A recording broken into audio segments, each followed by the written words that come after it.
Dalam nama Bapa dan Putra dan Roh Kudus. Amin. Ya Allah, kami bersyukur kepadamu karena Engkau selalu ada beserta kami. Engkau hadir dalam setiap firman yang kami baca dan renungkan serta dengarkan. Kami mohon utuslah Roh Kudus-Mu untuk menerangi hati dan pikiran kami, agar segala perhatian dan akal budi kami terarah kepadamu lewat firman dan permenungan yang akan kami geluti hari ini. Semoga dengan mendengarkan dan merenungkan sabdamu, kami memperoleh kekuatan untuk menghadapi hidup kami sehari-hari. Demi Kristus Tuhan kami. Amin. Tuhan bersamamu dan bersama rohmu. Inilah Injil suci menurut Yohanes. Dimuliakanlah Tuhan. Setelah Yesus mengatakan semuanya itu, keluarlah ia dari situ bersama-sama dengan murid-muridnya dan mereka pergi ke seberang sungai Kidron. Di situ ada suatu taman dan ia masuk ke taman itu bersama-sama dengan murid-muridnya. Yudas yang mengkhianati Yesus tahu juga tempat itu karena Yesus sering berkumpul di situ dengan murid-muridnya. Maka datanglah Yudas juga ke situ dengan sepasukan prajurit dan penjaga-penjaga bait Allah yang disuruh oleh imam-imam kepala dan orang-orang Farisi lengkap dengan lentera, sulu dan senjata. Maka Yesus yang tahu semua yang akan menimpa dirinya maju ke depan dan berkata kepada mereka, "Siapakah yang kamu cari?" Jawab mereka, "Yesus dari Nazaret." Katanya kepada mereka, "Akulah dia." Yudas yang mengkhianati dia berdiri juga di situ bersama-sama mereka. Ketika ia berkata kepada mereka, "Akulah dia," mundurlah mereka dan jatuh ke tanah. Maka ia bertanya pula, "Siapakah yang kamu cari?" Kata mereka, "Yesus dari Nazaret." Jawab Yesus, "Telah kukatakan kepadamu, akulah dia. Jika aku yang kamu cari, biarkanlah mereka ini pergi." Demikian hendaknya supaya genaplah firman yang telah dikatakannya, "Dari mereka yang engkau serahkan kepadaku, tidak seorang pun yang kubiarkan binasa." Lalu Simon Petrus yang membawa pedang menghunus pedang itu, meletakkannya kepada hamba imam besar dan memutuskan telinga kanannya. Nama hamba itu Malkus. Kata Yesus kepada Petrus, "Sarungkan pedangmu itu. Bukankah aku harus minum cawan yang diberikan Bapa kepadaku?" Maka pasukan prajurit serta perwira dan penjaga-penjaga yang disuruh orang Yahudi itu menangkap Yesus dan membelenggu dia. Lalu mereka membawanya mula-mula kepada Hanas, karena Hanas adalah mertua Kayafas yang pada tahun itu menjadi imam besar, dan Kayafaslah yang telah menasihatkan orang-orang Yahudi adalah lebih berguna jika satu orang mati untuk seluruh bangsa. Simon Petrus dan seorang murid lain mengikuti Yesus. Murid itu mengenal imam besar dan ia masuk bersama-sama dengan Yesus ke halaman istana imam besar, tetapi Petrus tinggal di luar dekat pintu. Maka murid lain tadi yang mengenal imam besar kembali keluar, bercakap-cakap dengan perempuan penjaga pintu, lalu membawa Petrus masuk. Maka kata hamba perempuan penjaga pintu itu kepada Petrus, "Bukankah engkau juga murid orang itu?" Jawab Petrus, "Bukan." Sementara itu hamba-hamba dan penjaga-penjaga bait Allah telah memasang api arang sebab hawa dingin waktu itu, dan mereka berdiri berdiam di situ. Juga Petrus berdiri berdiam bersama-sama dengan mereka. Maka mulailah imam besar menanya Yesus tentang murid-muridnya dan tentang ajaran-ajarannya. Jawab Yesus kepadanya, "Aku berbicara terus terang kepada dunia. Aku selalu mengajar di rumah-rumah ibadat dan di bait Allah, tempat semua orang Yahudi berkumpul. Aku tidak pernah berbicara sembunyi-sembunyi. Mengapakah engkau menanyai aku? Tanyailah mereka yang telah mendengar apa yang kukatakan kepada mereka. Sungguh mereka tahu apa yang telah kukatakan." Ketika ia mengatakan hal itu, seorang penjaga yang berdiri di situ menampar mukanya sambil berkata, "Begitukah jawabmu kepada imam besar?" Jawab Yesus kepadanya, "Jikalau kataku itu salah, tunjukkanlah salahnya. Tetapi jikalau kataku itu benar, mengapakah engkau menampar aku?" Maka Hanas mengirim dia terbelenggu kepada Kayafas, imam besar itu. Simon Petrus masih berdiri berdiam. Kata orang-orang di situ kepadanya, "Bukankah engkau juga seorang muridnya?" Ia menyangkalnya, katanya, "Bukan." Kata seorang hamba imam besar, seorang keluarga dari hamba yang telinganya dipotong, "Petrus, bukankah engkau kulihat di taman itu bersama-sama dengan dia?" Maka Petrus menyangkalnya pula, dan ketika itu berkokoklah ayam. Maka mereka membawa Yesus dari Kayafas ke gedung pengadilan.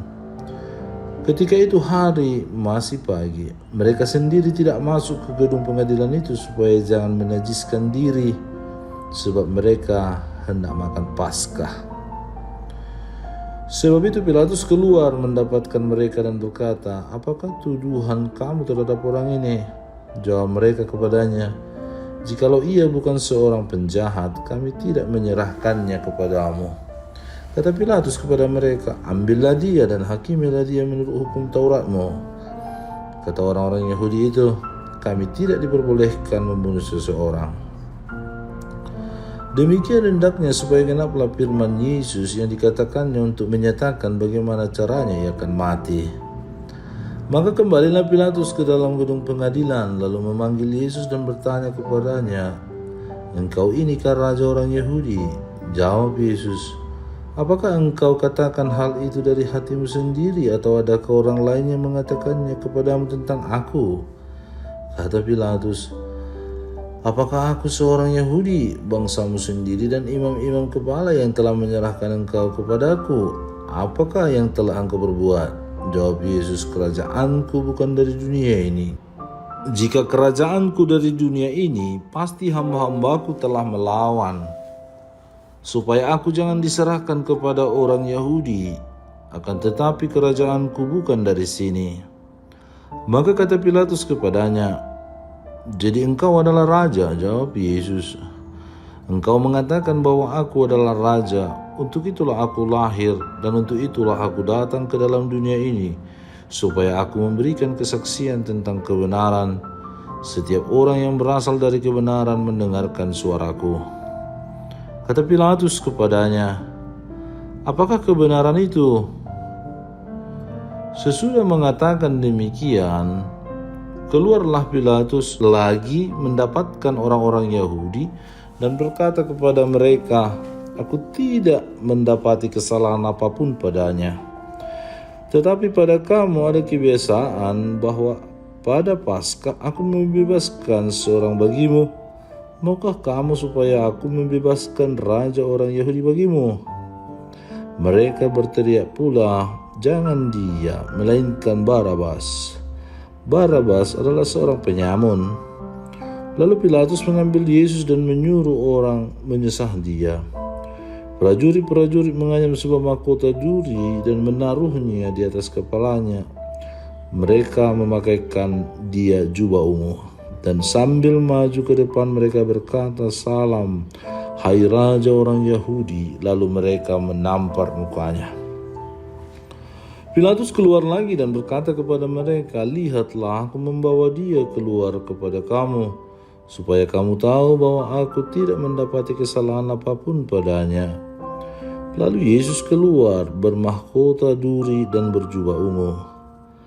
Maka kata Pilatus kepada mereka, "Lihatlah manusia itu."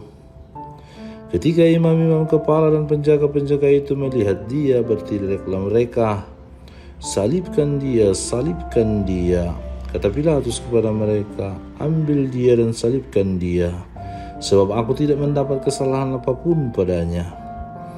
Jawab orang-orang Yahudi itu kepadanya, "Kami mempunyai hukum, dan menurut hukum itu ia harus mati sebab ia menganggap dirinya sebagai anak Allah." Ketika Pilatus mendengar perkataan itu, bertambah takutlah ia. Lalu ia masuk pula ke dalam gedung pengadilan dan berkata kepada Yesus, "Dari manakah asalmu?" Tetapi Yesus tidak memberi jawab kepadanya. Maka kata Pilatus kepadanya, "Tidakkah engkau mau bicara dengan aku? Tidakkah engkau tahu bahwa aku berkuasa untuk membebaskan engkau dan berkuasa juga untuk menyalibkan engkau?" Yesus menjawab, "Engkau tidak mempunyai kuasa apapun terhadap aku, jikalau kuasa itu tidak diberikan kepadamu dari atas. Sebab itu dia yang menyerahkan aku kepadamu lebih besar dosanya." Sejak itu Pilatus berusaha untuk membebaskan dia, tetapi orang-orang Yahudi berteriak, "Jika engkau membebaskan dia, engkau bukanlah sahabat Kaisar. Setiap orang yang menganggap dirinya sebagai raja, ia melawan Kaisar." Ketika Pilatus mendengar perkataan itu, ia menyuruh membawa Yesus keluar, dan ia duduk di kursi pengadilan di tempat yang bernama Litostrotos, dalam bahasa Ibrani Gabata. Hari itu ialah hari persiapan Paskah, kira-kira jam 12. Kata Pilatus kepada orang-orang Yahudi itu, "Inilah rajamu." Maka berteriaklah mereka, enyahkan dia, salibkan dia." Kata Pilatus kepada mereka, "Haruskah aku menyalibkan rajamu?" Jawab imam-imam kepala, "Kami tidak mempunyai raja selain daripada Kaisar." Akhirnya Pilatus menyerahkan Yesus kepada mereka untuk disalibkan. Mereka menerima Yesus sambil memukul salibnya. Ia pergi keluar ke tempat bernama tempat tengkorak, dalam bahasa Ibrani Golgota. Dan di situ ia disalibkan. Mereka dan bersama-sama dengan dia disalibkan juga dua orang lain, sebelah menyebelah Yesus di tengah-tengah. Dan Pilatus menyuruh memasang juga tulisan di atas kayu salib itu, bunyinya, "Yesus orang Nazaret, Raja orang Yahudi." Banyak orang Yahudi yang membaca tulisan itu, sebab tempat di mana Yesus disalibkan letaknya dekat kota, dan kata-kata itu tertulis dalam bahasa Ibrani, bahasa Latin, dan bahasa Yunani. Maka kata imam-imam kepala orang Yahudi kepada Pilatus, "Jangan engkau menulis raja orang Yahudi, tetapi bahwa ia mengatakan, 'Aku adalah raja orang Yahudi.'" Jawab Pilatus, "Apa yang kutulis tetap tertulis." Sesudah prajurit-prajurit itu menyalibkan Yesus, mereka mengambil pakaiannya lalu membaginya menjadi 4 bagian, untuk tiap-tiap prajurit 1 bagian, dan jubahnya juga mereka ambil. Jubah itu tidak berjahit, dari atas ke bawah hanya 1 tenunan saja. Karena itu mereka berkata seorang kepada yang lain, "Janganlah kita membaginya menjadi beberapa potong, tetapi baiklah kita membuang undi untuk menentukan siapa yang mendapatnya. Demikianlah hendaknya supaya genaplah yang ada tertulis dalam kitab suci. Mereka membagi-bagi pakaianku di antara mereka, dan mereka membuang undi atas jubahku." Hal itu telah dilakukan prajurit-prajurit itu. Dan dekat salib Yesus berdiri ibunya dan saudara ibunya, Maria, istri Klopas, dan Maria Magdalena. Ketika Yesus melihat ibunya dan murid yang dikasihinya di sampingnya, berkatalah ia kepada ibunya, "Ibu, inilah anakmu." Kemudian katanya kepada murid-muridnya, "Inilah ibumu." Dan sejak saat itu murid itu menerima dia di dalam rumahnya. Sesudah itu, karena Yesus tahu bahwa segala sesuatu telah selesai, berkatalah ia, supaya genaplah yang ada tertulis dalam kitab suci, "Aku haus." Di situ ada suatu bekas penuh anggur asam. Maka mereka mencucukkan bunga karang yang telah dicelupkan dalam anggur asam pada sebatang hisop, lalu mengunjukkannya ke mulut Yesus. Sesudah Yesus meminum anggur dan asam itu, berkatalah ia, "Sudah selesai." Lalu ia menundukkan kepalanya dan menyerahkan nyawanya. Karena hari itu hari persiapan dan sudah pada hari Sabat, mayat-mayat itu tidak tinggal tergantung pada kayu salib, sebab Sabat itu adalah hari yang besar. Maka datanglah orang-orang Yahudi kepada Pilatus dan meminta kepadanya supaya kaki orang-orang itu dipatahkan dan mayat-mayatnya diturunkan. Maka datanglah prajurit-prajurit lalu mematahkan kaki orang yang pertama dan kaki orang yang lain yang disalibkan bersama-sama dengan Yesus. Tetapi ketika mereka sampai kepada Yesus dan melihat bahwa ia telah mati, mereka tidak mematahkan kakinya. Tetapi seorang dari antara prajurit itu menikam lambungnya dengan tombak dan segera mengalir keluar darah dan air. Dan orang yang melihat hal itu sendiri yang memberi kesaksian ini dan kesaksiannya benar dan ia tahu bahwa ia mengatakan kebenaran supaya kamu juga percaya. Sebab hal itu terjadi supaya genaplah yang tertulis dalam kitab suci, tidak ada tulangnya yang akan dipatahkan. Dan ada pula nas yang mengatakan mereka akan memandang kepada dia yang telah mereka tikam. Sesudah itu Yusuf dari Arimatea, ia murid Yesus, tetapi sembunyi-sembunyi karena takut kepada orang Yahudi, meminta kepada Pilatus supaya ia diperbolehkan menurunkan mayat Yesus. Dan Pilatus meluluskan permintaannya itu, lalu datanglah ia dan menurunkan mayat itu. Juga Nikodemus datang ke situ. Dialah yang mula-mula datang waktu malam kepada Yesus. Ia membawa campuran minyak mur dengan minyak gaharu, kira-kira 50 kati beratnya.